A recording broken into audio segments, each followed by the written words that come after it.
Hi everyone, my name is Mary Baggett Fong, and this video is designed to be the Week 7 summative assignment where we create a video regarding technology tools. What I would like to share with you today are my 3 favorite technology tools: Flipgrid, Padlet, and Edpuzzle. These tools can be used for any content area, but I'm going to focus on English language arts today.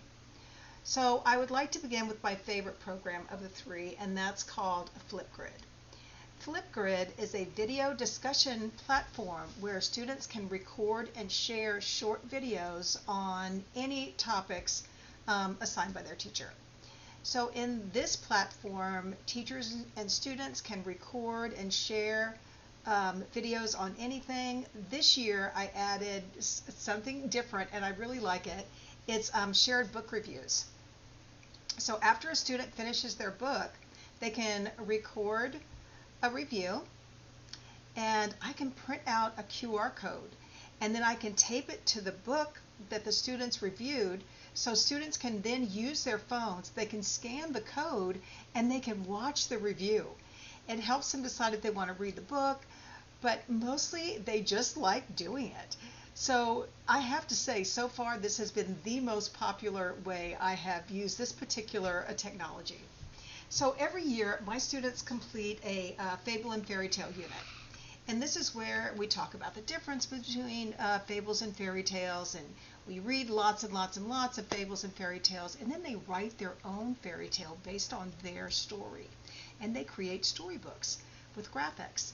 So the culminating activity for this particular unit is a field trip, and we go to 4 elementary schools. We take the whole day. We go to 4 elementary schools, and they read their books to elementary school children. It's always a popular unit. So anyway, I can use Flipgrid to assess and kind of pace out their reading fluency with the fables and fairy tales that they write. So they'll record themselves reading not usually the whole book, but like passages of the book, and it gives me an idea about where they are in terms of their fluency, their pronunciation, their intonation, their pacing. It takes a while for them to be comfortable sharing their stories, but when it comes time for the final activity and they're going to be in front of an audience of children, I want them to be comfortable, and I want them to have their stories down. I want them to have high fluency. So, as I said, their final activity is to read their books to an audience, an elementary school audience. So we do focus on fluency quite a bit. Now, the second program I use that I want to share with you is called Padlet. Now, this can be used either by teachers or students. It's an interactive digital bulletin board.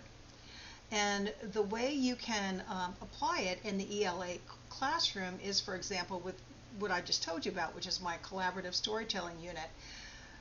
But what I really like to use Padlet for are exit tickets. I think it's perfect for an exit ticket.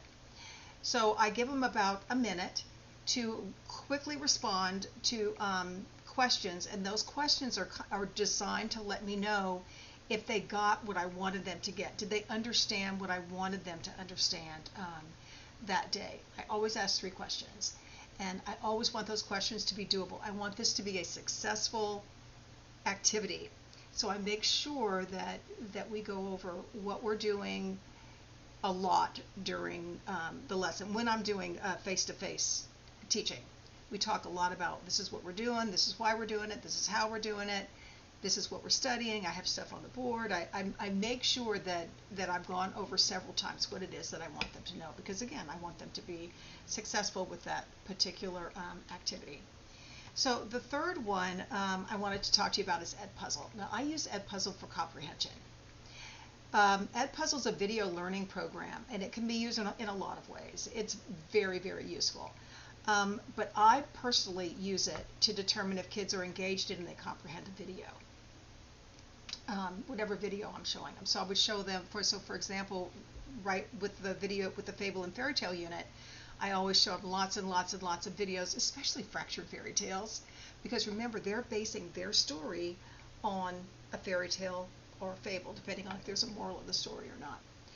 So So they might, in the Edpuzzle, they might identify the hero of the story. They might identify whether it's a fable or a fairy tale. I might ask them questions about how the characters are developed, or what's the beginning, the middle, and the end of the story. But mostly what I use Edpuzzle for is to make sure that they're engaged in the video and they understand the video. So, and you know what the best part about Edpuzzle is? There are so many that have already been created. The work's pretty much done for you, and no matter what you want to use Edpuzzle for, there's probably an Edpuzzle that's already been developed for it. So that's kind of nice. But yeah, I like to use it for comprehension checks. So these are my 3 favorite technology tools. In order of preference, I like Flipgrid. That's my fave. I like Padlet, but I use it primarily for exit tickets, although it can be used in the ELA classroom for a variety of things. I personally use it for exit tickets. And Edpuzzle. Edpuzzle, again, can be used in a variety of ways, but what I use it for is for comprehension of videos. So that's it. That's my presentation.